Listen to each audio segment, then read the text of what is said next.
Quando abri a carta da operadora de saúde dizendo que meu plano tinha sido cancelado por falta de pagamento, achei que era erro. Liguei para o atendimento, esperei 40 minutos na linha, e quando finalmente consegui falar com alguém, a moça confirmou: sim, senhor Maurício, o plano foi cancelado há 3 dias. A titular da conta, senhora Patrícia, solicitou o cancelamento. Patrícia, minha filha mais velha. A pessoa em quem eu mais confiava no mundo. A pessoa que eu tinha colocado como responsável por todas as minhas finanças depois que tive aquele pequeno derrame há 2 anos e fiquei com dificuldade para lidar com papelada e tecnologia. Deve ter sido engano, disse para a atendente, a voz tremendo. Minha filha não faria isso. Ela cuida de mim. Senhor, aqui no sistema consta que ela ligou pessoalmente e solicitou o cancelamento. Disse que não tinha mais condições de arcar com os custos. Desliguei o telefone com as mãos tremendo. 68 anos, sozinho num apartamento que já não parecia mais meu lar desde que minha esposa tinha falecido 3 anos atrás, e agora descobrindo que minha própria filha tinha me deixado sem assistência médica. Peguei o celular, aquele que a Patrícia tinha me dado de presente no último aniversário, dizendo assim a gente se fala mais, pai, e liguei para ela. Chamou 6 vezes antes de ir para a caixa postal. Liguei de novo. Caixa postal. Mandei mensagem. Filha, a operadora disse que você cancelou meu plano de saúde. Tem algum erro? A resposta veio 2 horas depois. Pai, a gente precisa conversar. Vou aí no fim de semana. Fim de semana. Era terça-feira. Ela ia me deixar 5 dias na agonia, sem explicação, sem nada. Meu nome é Maurício, tenho 68 anos, e durante 42 anos trabalhei como contador. Nunca fui rico, mas sempre fui organizado, prudente. Juntei um bom dinheiro para a aposentadoria, comprei esse apartamento e, principalmente, sempre cuidei bem dos meus filhos. Patrícia, a mais velha, de 43 anos, e Rafael, de 40, sempre tiveram tudo o que precisavam. Educação, suporte, amor. Quando minha esposa, a Cláudia, morreu de câncer, foi a Patrícia que segurou minha mão no hospital. Foi ela que organizou o velório, que me ajudou nos primeiros meses de viuvez, que sugeriu que eu desse uma procuração para ela para facilitar as coisas. Pai, você não precisa se preocupar com conta, boleto, essas coisas chatas. E eu dei. Dei porque confiava. Porque ela era minha filha, meu sangue. O derrame veio 1 ano e meio depois da morte da Cláudia. Não foi grave, graças a Deus, mas me deixou mais lento, mais confuso com certas coisas. Números embaralhavam na minha cabeça às vezes. Senhas viravam um pesadelo. Foi quando a Patrícia sugeriu que ela assumisse totalmente minhas finanças. Pai, eu vou cuidar de tudo. Suas contas, seus investimentos, seu plano de saúde. Você só precisa viver tranquilo, aproveitar sua aposentadoria. Deixa a burocracia comigo. E eu deixei. Porque ela era minha filha. Porque eu confiava. Nos meses seguintes, comecei a notar mudanças pequenas. O supermercado onde eu tinha crédito de repente não aceitava mais meu cartão. O plano de TV a cabo foi reduzido para pacote básico. Meu remédio de pressão, que antes eu pegava na farmácia de manipulação, que era mais caro mas funcionava melhor para mim, a Patrícia disse que tinha mudado para genérico para economizar. Pai, é a mesma coisa. Mas eu não questionei. Porque ela era minha filha. Porque eu confiava. Até aquela terça-feira. Até a ligação da operadora. Os 5 dias até o fim de semana foram uma tortura. Tentei ligar pro Rafael, meu filho mais novo. Ele atendeu no primeiro toque, o que já era estranho. O Rafael sempre foi mais distante, mais ocupado. Oi, pai. Tudo bem? Rafa, seu plano de saúde também foi cancelado pela Patrícia. Você sabe alguma coisa sobre isso? Silêncio. Um silêncio longo demais. Pai, olha, é melhor você conversar com a Pati. Ela vai te explicar tudo. Mas filho, eu tô sem plano de saúde. E se eu passar mal? E se? Pai, tenho posto de saúde público. É gratuito. Muita gente usa. A frieza na voz dele me cortou mais fundo que qualquer lâmina. Rafael, eu tenho 70 mil reais na poupança. Eu vi o extrato mês passado quando a Pati estava aqui. Dá para pagar o plano de saúde tranquilamente. Por quê? 70 mil? Ele deu uma risada sem humor. Pai, conversa com a Pati no sábado. Tenho que desligar, tô numa reunião. E desligou. 70 mil reais. Eu tinha certeza que tinha. Tinha visto o saldo. Ou, tinha visto. De repente, não tinha mais certeza de nada. No sábado, Patrícia chegou às 10 da manhã. Não veio sozinha. Trouxe o Rafael junto. Os dois sentaram no sofá da sala, aquele sofá que eu e a Cláudia tínhamos comprado há 20 anos, e me olharam com uma expressão que eu nunca tinha visto nos rostos deles. Pena. Eles estavam me olhando com pena. Pai, senta, disse Patrícia, indicando a poltrona. Na minha própria casa, minha filha estava me mandando sentar. Sentei. Olha, a gente precisa ser honesto com você. A situação financeira tá complicada. Complicada como? Eu tenho minha aposentadoria, tenho economia. Pai, Rafael se inclinou para frente. Você não tem economia. Não mais. O mundo parou. Como assim não tenho? Patrícia suspirou, pegou uma pasta que tinha trazido, tirou alguns papéis. Pai, nos últimos 2 anos, você teve muitos gastos. O tratamento da mãe custou muito, o seu derrame, os remédios, as consultas particulares que você insistia em fazer. Mas tinha dinheiro para isso. Eu sempre fui cuidadoso. Tinha, pai. Passado. Agora não tem mais. Olha aqui, ela empurrou os papéis para mim, mas os números embaralhavam na minha visão. A poupança foi zerada há 4 meses. Os investimentos foram todos resgatados. Sobrou só a aposentadoria, que mal cobre as contas básicas. Então por que não me avisaram antes? Por que deixaram chegar nesse ponto? A gente não queria te preocupar, disse Rafael. Você já estava fragilizado com a perda da mãe, com o derrame. Então a solução foi me deixar sem plano de saúde. Patrícia olhou para o Rafael, depois de volta para mim. Pai, o plano de saúde custava R$ 2.800 por mês. Quase o valor inteiro da tua aposentadoria. A gente não consegue mais bancar isso. E você também não. Mas e se eu ficar doente? E se eu precisar? Por isso a gente também veio falar outra coisa, interrompeu Rafael. A gente acha que seria melhor você não morar mais sozinho. É perigoso. Você pode cair, passar mal e não ter ninguém para ajudar. Um frio percorreu minha espinha. Vocês querem me internar. Não internar, pai. Mas talvez um lugar adequado, com cuidadores, com estrutura. Um asilo. Vocês querem me colocar num asilo. Não é bem assim, começou Patrícia. É exatamente assim. Me levantei, as pernas tremendo. Vocês querem se livrar de mim. Pai, calma. Rafael também se levantou. Ninguém quer se livrar de você. Mas a gente tem nossas próprias famílias para cuidar, nossos próprios problemas. E, sinceramente, a gente não tem mais condição financeira de sustentar todas as tuas necessidades. Sustentar? Eu trabalhei a vida inteira. Juntei dinheiro. Onde foi parar tudo?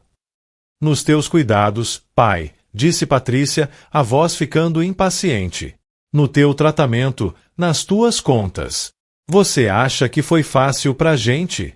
Você acha que foi barato manter você aqui, com tudo funcionando? Olhei para minha filha. Aquela mulher que eu tinha criado, que eu tinha embalado quando era bebê, que eu tinha ensinado a andar de bicicleta, que eu tinha pago faculdade particular. E não reconheci a pessoa na minha frente. Saiam da minha casa, disse, a voz baixa. Pai, vamos conversar com calma. Saiam da minha casa. Eles trocaram olhares, pegaram suas coisas e foram em direção à porta. Antes de sair, Patrícia se virou. Pai, a gente vai te dar um tempo para pensar. Mas você precisa ser realista. O dinheiro acabou. E a gente não pode mais ajudar. A porta fechou. E eu fiquei ali, sozinho, sentindo o apartamento gigante demais ao meu redor. Naquela noite, não consegui dormir. Fiquei olhando pro teto, tentando entender como tinha chegado naquele ponto. Como meus próprios filhos podiam me tratar daquela forma. E principalmente, tentando lembrar onde tinha ido parar todo o meu dinheiro. No dia seguinte, fiz algo que não fazia há muito tempo. Fui até o banco. A agência onde eu tinha conta há 40 anos. Pedi para falar com o gerente, o Tiago, um rapaz que me conhecia desde que era estagiário. Seu Maurício. Quanto tempo? Como o senhor tá? Tiago, preciso de um favor. Preciso ver meu extrato completo dos últimos 2 anos. Tudo. Cada movimentação. Ele franziu a testa. Mas o senhor não tem procuração para sua filha? Ela que cuida disso, não. Por isso mesmo que preciso ver. Algo no meu tom deve ter alertado ele. Tiago me levou para uma sala privativa, acessou o sistema e começou a imprimir, página após página após página. Quando ele me entregou o calhamaço de papéis, disse: Seu Maurício, se o senhor precisar de alguma coisa, qualquer coisa, pode me chamar. Voltei para casa com aquele monte de papel pesando mais do que deveria. Sentei na mesa da cozinha, peguei meus óculos e comecei a ler. A princípio, estava tudo normal. Pagamentos de contas, mercado, farmácia. Mas conforme ia avançando nos meses, comecei a ver coisas estranhas. Transferências grandes para a conta da Patrícia. 10 mil aqui, 15 mil ali, 20 mil acolá. Saques em dinheiro no valor máximo permitido por dia, todos feitos em terminais próximos da casa dela. Pagamentos de cartão de crédito que não eram meu. Viagens, restaurantes caros, lojas de roupa. E o pior, a venda de todos os meus investimentos. Títulos que eu tinha há anos, ações, tudo liquidado. E o dinheiro? Transferido para a conta da Patrícia em parcelas ao longo de 8 meses. No total, em 2 anos, tinha sumido 163 mil reais. Praticamente todas as minhas economias de uma vida inteira de trabalho. E tinha mais. Descobri que o apartamento, que estava no meu nome, agora tinha uma escritura de doação em vida sendo processada. Eu tinha doado o apartamento para Patrícia 6 meses atrás. Só que eu não lembrava de ter doado nada. Não lembrava de ter assinado nada. Senti o peito apertar. A respiração ficar difícil. Peguei meu remédio de pressão às pressas, tomei, me forcei a respirar fundo. Quando me acalmei, uma clareza terrível tomou conta de mim. Minha filha tinha me roubado. Minha própria filha tinha usado minha confiança, minha vulnerabilidade depois do derrame, e tinha sistematicamente drenado tudo o que eu tinha. E agora queria me internar num asilo para ter controle total do que sobrasse. Peguei o telefone, liguei para um velho amigo meu, o Marcos, que era advogado aposentado. Marcos, preciso de um conselho jurídico urgente. Contei tudo para ele. Mostrei os extratos. Ele ficou em silêncio por um longo momento. Maurício, isso é apropriação indébita. Possivelmente estelionato.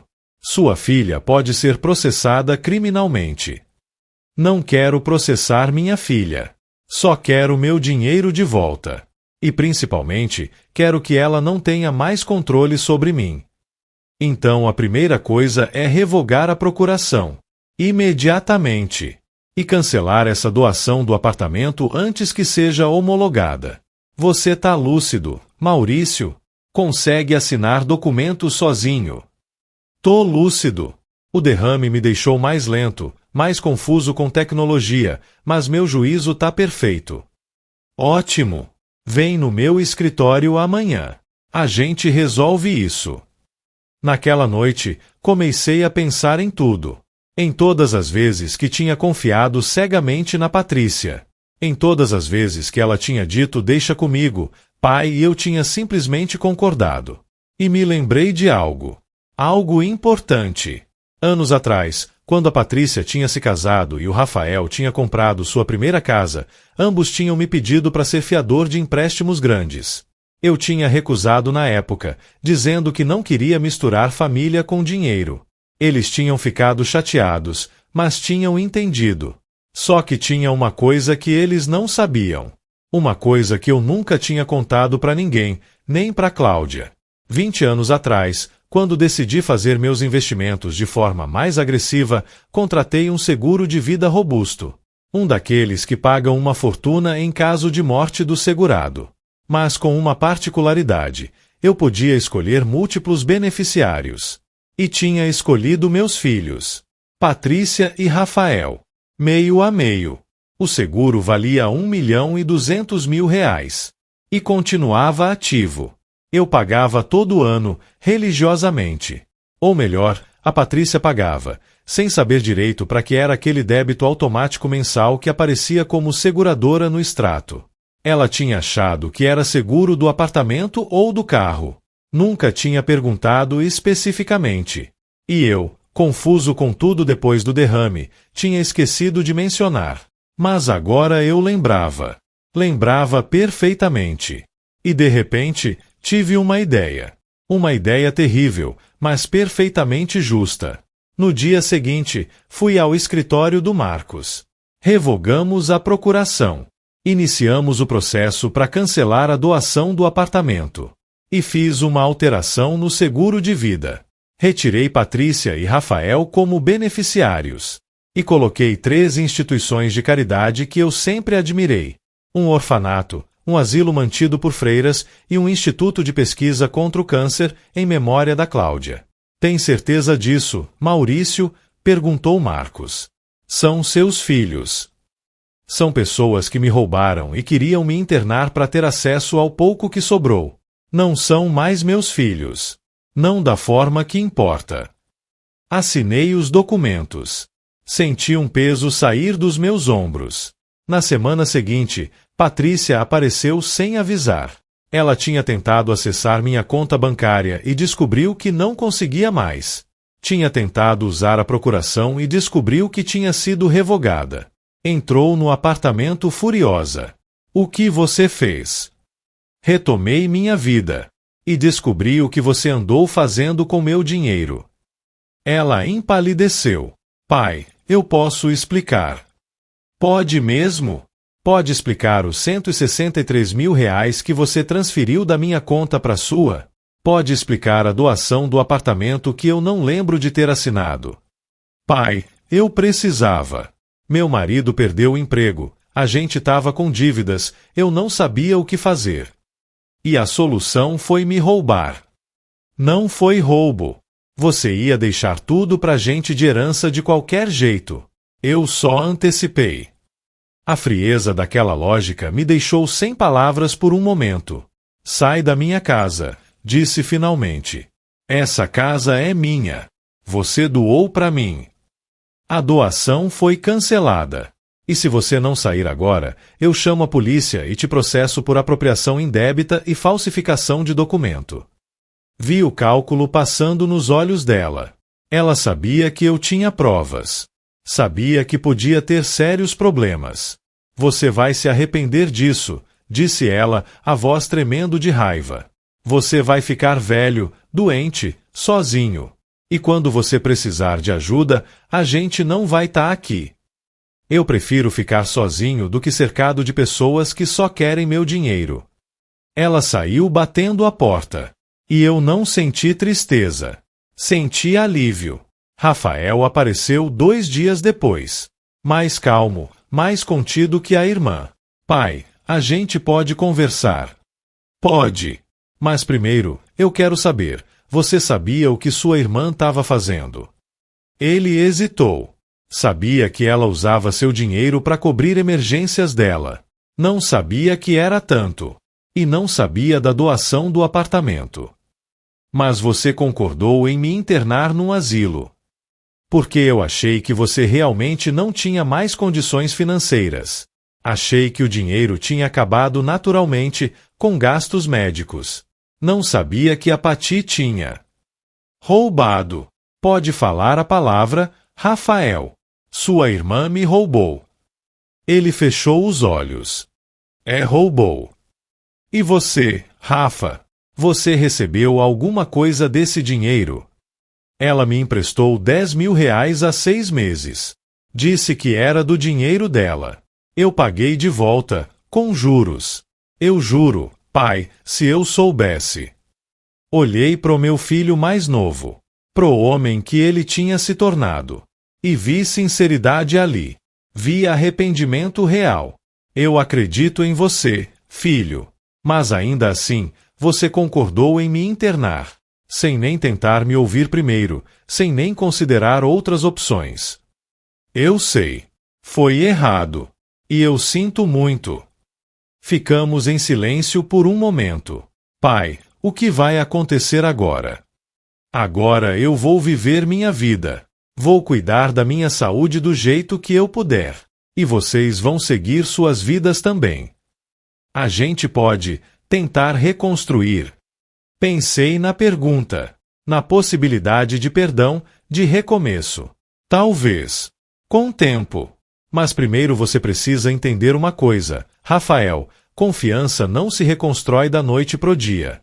E principalmente, não se reconstrói esperando alguma coisa em troca. Ele assentiu. Eu entendo.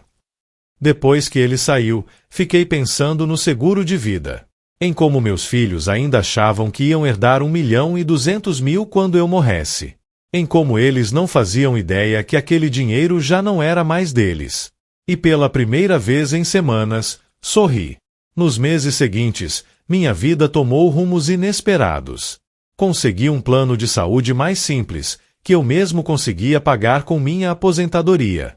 Voltei a frequentar um grupo de apoio para viúvos que tinha abandonado depois do derrame. Fiz novos amigos. Gente da minha idade, com histórias parecidas, com filhos complicados, com vidas imperfeitas. E principalmente, aprendi a viver sozinho de verdade.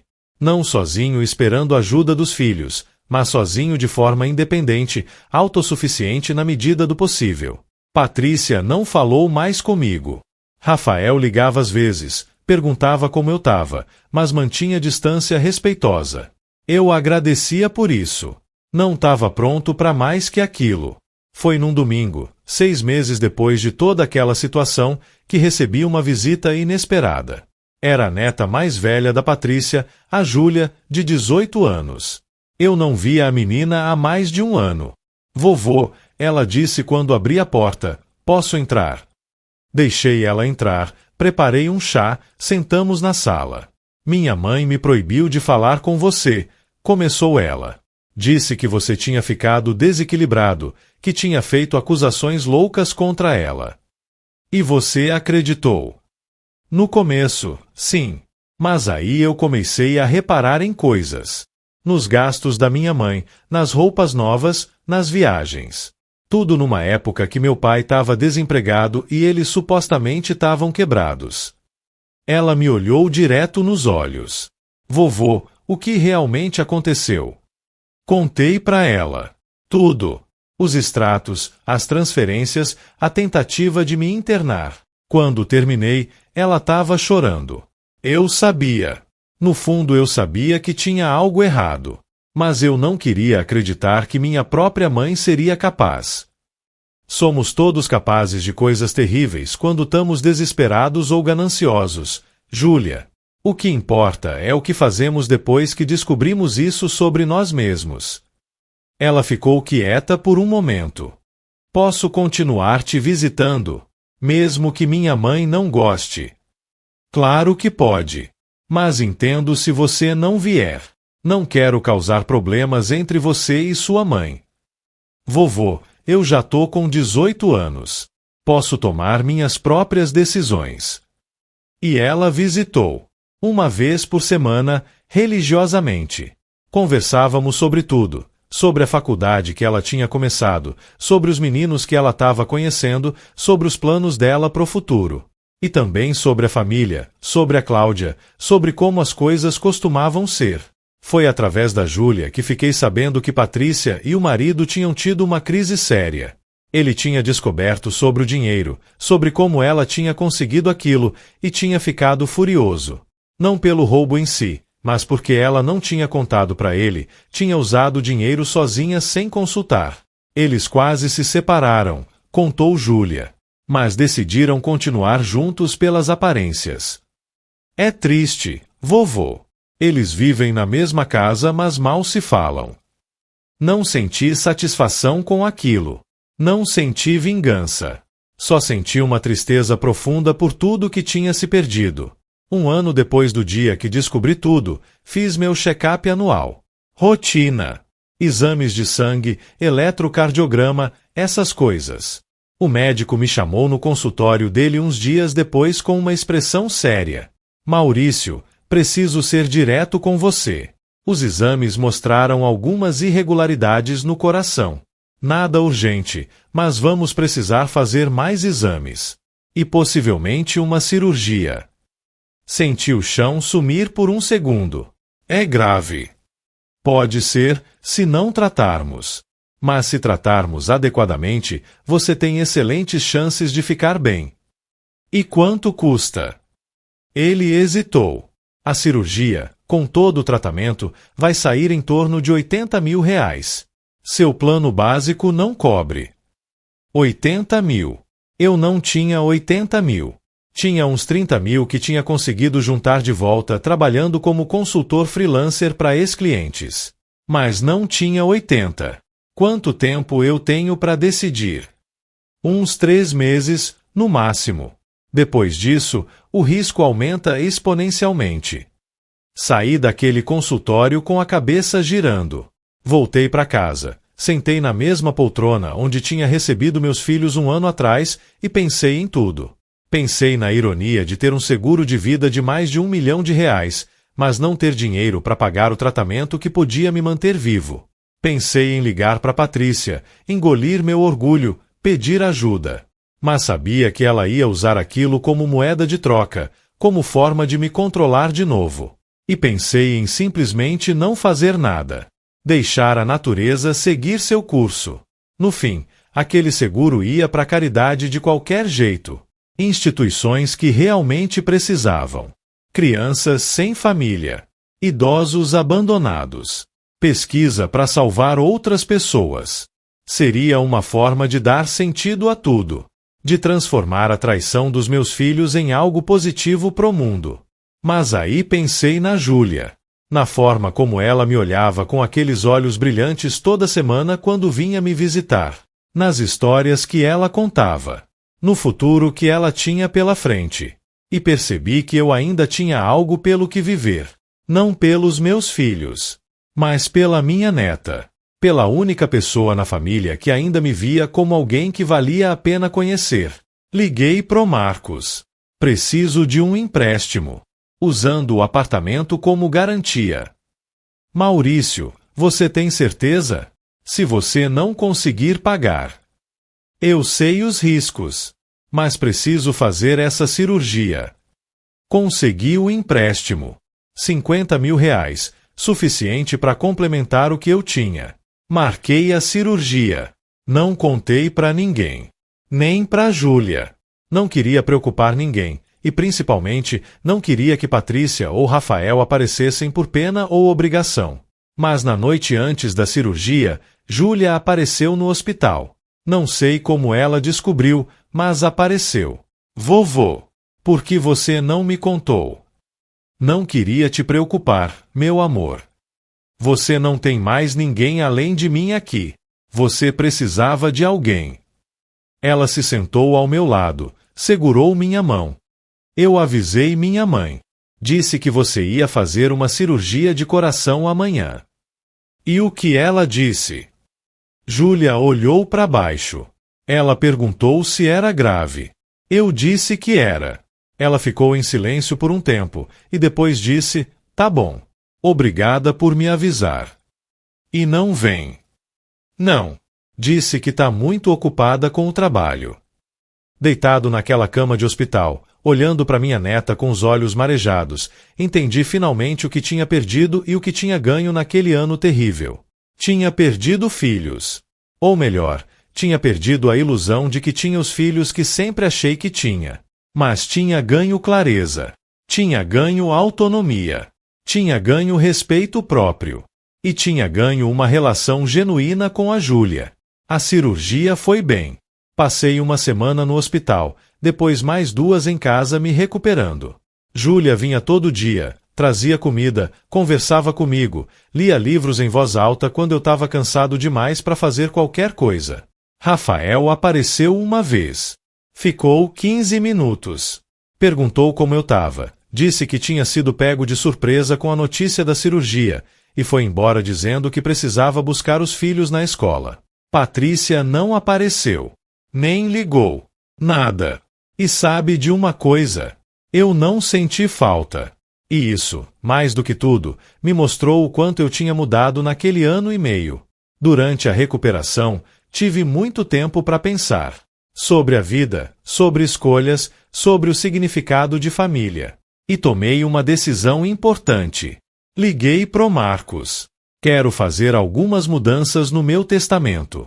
E no beneficiário do seguro de vida. Mudanças como: quero que a Júlia receba metade do valor do seguro. A outra metade continua para as instituições de caridade. 600 mil para sua neta. Tem certeza? Absoluta. Ela é a única que realmente se importa. E quero que ela tenha um futuro seguro, sem depender dos pais dela. Marcos preparou os documentos. Assinei tudo. E guardei uma cópia lacrada com instruções para ser entregue a Júlia quando eu morresse. Mas tinha mais uma coisa que eu queria fazer. Algo que tinha pensado durante aquelas noites no hospital, quando a morfina me deixava meio delirante e eu ficava repassando toda a minha vida. Queria que meus filhos soubessem. Não para machucá-los, não por vingança, mas para que entendessem o peso das escolhas deles. Para que soubessem que ações têm consequências. Então escrevi uma carta. 2 cartas, na verdade. Uma para Patrícia, outra pro Rafael. Na carta da Patrícia, escrevi tudo. Como me senti quando descobri o roubo. Como me senti quando ela tentou me internar. Como me senti quando ela não apareceu no hospital. E principalmente, escrevi sobre o seguro de vida. Durante anos, você e seu irmão foram os únicos beneficiários de um seguro de vida no valor de R$1.200.000. Era minha forma de garantir que vocês ficariam bem depois que eu partisse. Mas quando você decidiu roubar de mim, quando decidiu me tratar como um fardo a ser descartado, eu mudei os beneficiários. Agora, esse dinheiro vai para instituições de caridade e para sua filha Júlia. Ela vai receber R$600 mil quando eu morrer. O resto vai ajudar crianças órfãs, idosos abandonados e pesquisas contra o câncer. Você tinha R$1.200.000 garantidos. Mas sua ganância transformou isso em nada. Espero que valha a pena os R$163 mil que você roubou de mim. A carta pro Rafael era mais suave, mas igualmente direta. Filho, você não roubou de mim como sua irmã, mas você concordou em me internar sem lutar por mim, sem me defender. Você escolheu o caminho mais fácil ao invés do caminho certo. Por isso, você também não é mais beneficiário do seguro de vida. Espero que isso te ensine que omissão é também uma forma de traição. Lacrei as cartas e dei pro Marcos, com instruções de entregá-las junto com o testamento quando eu morresse. Maurício, disse Marcos, lendo as cartas, você tem certeza disso?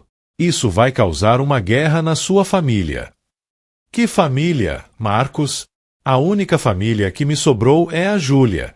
E ela já vai saber de tudo porque vai estar no testamento. Quanto aos outros 2, que aprendam da forma difícil. Os meses foram passando. Minha recuperação foi lenta mas constante. Voltei a caminhar no parque perto de casa toda manhã. Voltei a jogar xadrez no clube de aposentados. Voltei a viver. E algo interessante começou a acontecer. Pessoas que conheciam minha história, outros idosos que tinham passado por situações parecidas com os filhos, começaram a me procurar. Queriam conselhos, queriam conversar, queriam saber como eu tinha lidado com tudo. Virei meio que um conselheiro informal do grupo. O velho que tinha confrontado os filhos e sobrevivido para contar a história. Foi numa dessas conversas, com um senhor de 72 anos chamado Nelson, que tive uma revelação importante. Maurício, ele disse, você acha que fez a coisa certa? Tirando seus filhos do seguro? Pensei na pergunta. Honestamente? Não sei. Talvez seja cruel demais. Talvez eu devesse ter dado mais uma chance. Mas sabe o que eu sei com certeza? Eu precisava fazer algo. Não podia simplesmente engolir tudo e fingir que nada tinha acontecido. Isso ia me matar por dentro. E você não sente vontade de voltar atrás? De perdoar? Perdoar é diferente de esquecer, Nelson. E é diferente de remover consequências. Eu posso perdoar minha filha pelo que ela fez. Mas isso não significa que ela tem direito ao meu dinheiro depois que eu morrer. Esse dinheiro é meu. Foi conquistado com meu trabalho. E eu escolho o que fazer com ele. Nelson assentiu pensativamente. É que eu tô passando por algo parecido. Meu filho quer que eu venda minha casa para dividir o dinheiro com ele em vida. Diz que assim ele pode aproveitar agora ao invés de esperar eu morrer. E você quer vender? Não. É a casa onde eu vivi com minha esposa por 40 anos. Onde criei meus filhos. Mas ele tá fazendo tanta pressão. Então não venda. Simples assim. Mas ele vai ficar bravo. E daí? Nelson, deixa eu te dizer uma coisa que aprendi nesse último ano. Você não deve nada aos seus filhos além do que já deu criando eles. Comida, teto, educação, amor. Se você deu tudo isso, sua obrigação acabou. Tudo que vem depois é escolha. Escolha sua. E você não precisa justificar suas escolhas para ninguém. Vi lágrimas nos olhos dele. Obrigado. Eu precisava ouvir isso. Esse tipo de conversa se repetiu dezenas de vezes nos meses seguintes. E me fez perceber algo. Eu não estava sozinho. Tinha milhares, talvez milhões de idosos passando pela mesma situação. Filhos que viam os pais como fonte de dinheiro, não como pessoas. Filhos que estavam apenas esperando a herança, contando os dias. E isso me deixou triste de uma forma profunda. Porque significava que a situação com a Patrícia e o Rafael não era exceção. Era quase a regra. Foi num sábado, quase 2 anos depois de tudo ter começado, que Patrícia apareceu de novo. Sem avisar, como sempre. Mas dessa vez ela não estava sozinha. Trouxe o marido, o Gustavo, um homem que eu sempre tinha achado fraco, manipulável. Pai, ela disse, e pela primeira vez em anos eu vi vulnerabilidade real na voz dela, a gente precisa conversar. Deixei eles entrarem. Não ofereci café, não ofereci nada. Só sentei e esperei. Pai, eu quero pedir desculpas. Fiquei em silêncio, esperando ela continuar. Eu fiz coisas terríveis. Roubei de você, menti, tentei te manipular. E eu não tenho desculpa. Foi ganância mesmo. Ganância e desespero. Ela olhou para o marido, que acenou encorajadoramente. O Gustavo me fez ver o quanto eu errei. Ele quase me largou por causa disso. Quase. Repeti. Mas não largou. Não. Porque ele me ama. E porque eu prometi que ia consertar as coisas. E como você pretende consertar, Patrícia? Ela tirou um envelope da bolsa. Aqui tem um cheque. 50 mil reais. É tudo que eu consegui juntar nesse tempo. Sei que não é tudo que eu peguei, mas é um começo. E eu vou pagar o resto. Aos poucos, mas vou pagar. Peguei o envelope, abri, vi o cheque. 50 mil reais. Era menos de 1/3 do que ela tinha roubado, mas era algo. E por que agora, Patrícia? Porque depois de 2 anos você vem aqui com esse arrependimento todo? Ela olhou para baixo. Porque a Júlia me confrontou. Disse que eu tinha destruído minha relação com você por dinheiro, e que ela tinha vergonha de mim. Disse que quando você morresse, ela não queria nenhum relacionamento comigo se eu não tentasse consertar as coisas antes. Ah, então não era arrependimento genuíno. Era medo de perder a filha. Entendo, disse, devolvendo o cheque. Não quero. O quê? Não quero seu dinheiro, Patrícia. Se você está fazendo isso só porque a Júlia te forçou, então não significa nada. Mas eu tô tentando consertar. Você está tentando aliviar sua consciência. É diferente. Me levantei. Patrícia, quando você roubou de mim, não foi só o dinheiro que você levou. Foi minha confiança. Foi minha paz. Foi minha noção de que eu tinha uma família que se importava comigo. E isso, não tem cheque no mundo que pague de volta. Então o que você quer de mim? Nada. Eu não quero nada de você. Só quero que você entenda que ações têm consequências. E às vezes essas consequências duram para sempre. Ela começou a chorar. Gustavo colocou o braço ao redor dela, me olhou com uma expressão estranha. Raiva? Decepção? Não consegui decifrar. Seu Maurício, ele disse, a voz controlada, eu entendo que o senhor tá magoado. Mas a Patrícia tá realmente arrependida. Ela chora toda noite. Ela sabe que errou. E eu lamento por isso. De verdade. Mas arrependimento não muda o passado. E não garante o futuro. Eles saíram logo depois. E eu fiquei ali, olhando pro cheque que tinha ficado na mesa de centro, e me perguntando se eu tinha feito a coisa certa. Liguei pra Júlia naquela noite. Vovô? Tá tudo bem.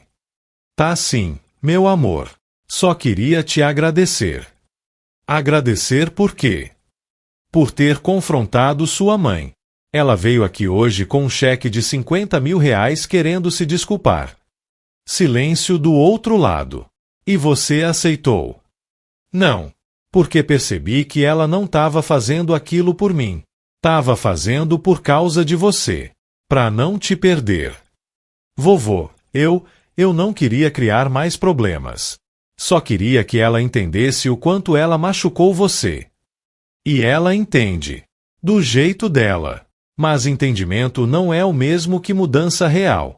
Júlia, deixa eu te fazer uma pergunta. Você acha que eu deveria ter aceitado o dinheiro? Ela ficou quieta por um momento. Acho que isso só o senhor pode decidir, vovô. Mas se me pergunta o que eu faria, eu não aceitaria também. Porque aceitar seria dizer que tudo bem, que dá para comprar perdão. E não dá. Você é sábia, sabia? Ela deu uma risada. Aprendi com o melhor.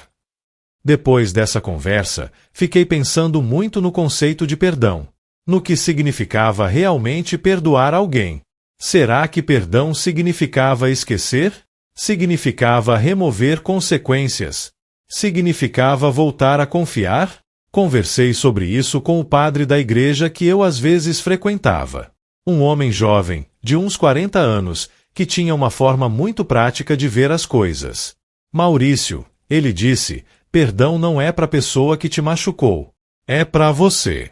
É para você conseguir seguir em frente sem aquele peso no peito. Mas perdão não significa reconciliação. Você pode perdoar alguém e ainda assim manter distância. Pode perdoar e ainda assim impor limites. Pode perdoar e ainda assim deixar que a pessoa enfrente as consequências das ações dela. Então eu posso perdoar a Patrícia e ainda assim manter ela fora do seguro de vida. Claro, uma coisa não tem nada a ver com a outra. O seguro é seu. Você decide quem recebe. Isso não é sobre punição. É sobre escolha. Aquela conversa me deu muita paz.